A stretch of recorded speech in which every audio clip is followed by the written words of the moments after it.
arvan, et tuleks teha, eriti siin meie piirkonnas, oleks väga hea, kui me teeksime see sammu, et me ütleksime, et siin on joon, sa astud üle selle joone, sa saad surma. Ei ole mingit kaksipidi arvamist. Ja sellel hetkel, kui sa usutavalt suudad seda näidata, et nii ka juhtub, sest nii nagu tsiviilmaailmas see ei piisa ainult sellest, et sa tõstad karistuste määra, vaid kui sa saad need vargad kinni, siis see on kõige parem karistus.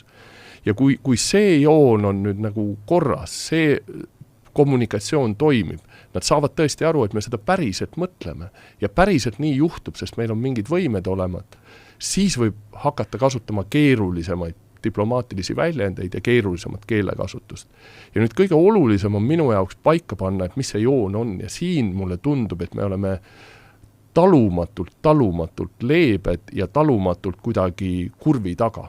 Me laseme nendel alati, venelastel alati öelda, et mis see joon on ja siis räägime joone üle. See joon ei ole ainult riigi piir, vaid see joon võib olla ka mõtteline joon kuskil tegevusalas.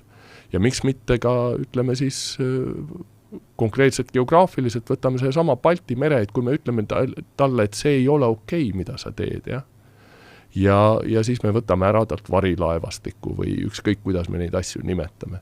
Ja meie otsustame, kus need piirid on ja meie ütleme talle, et siin on nüüd see piir, siit sa ei astu üle ja siit sa teed, siin juhtub sinuga üks, teine või kolmas asi.